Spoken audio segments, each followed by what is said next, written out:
Saya lari. Kenapa? Saya langsung merasakan firasat tidak enak.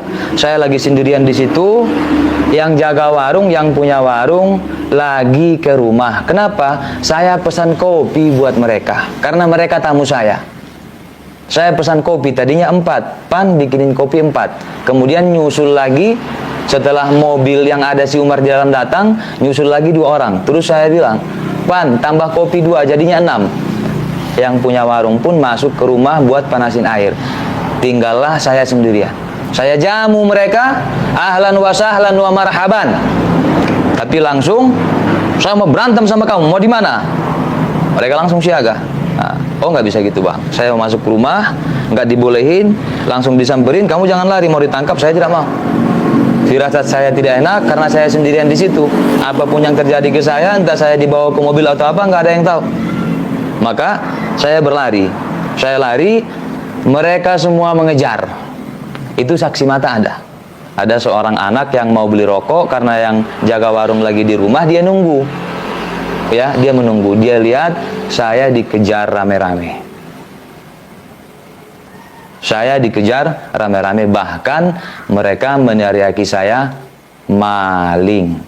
Itu setelah teriakan maling itu menggema, warga pun mulai keluar. Saya teriak minta tolong, mereka teriakin saya maling.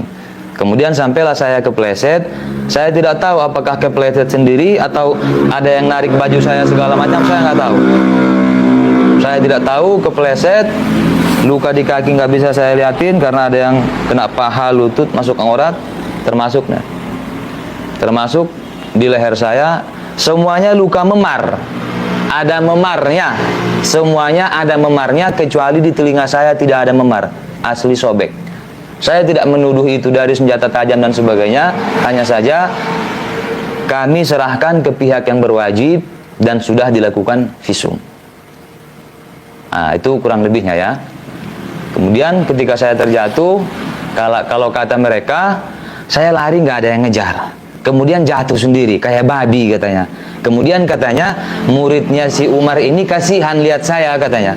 Kasihan lihat saya teriak-teriak, memprovokasi warga. Akhirnya, kata mereka, dari klarifikasi mereka, muridnya si Umar ini nyamperin saya, kemudian narik saya dari selokan, kemudian menutup mulut saya katanya. Menutup mulut saya supaya tidak bisa memprovokasi katanya. Fakta yang sebenarnya tidak seperti itu. Mungkin dari TKP saya jatuh sampai ke rumah ini kurang lebih 30 meter lebih ya Pak.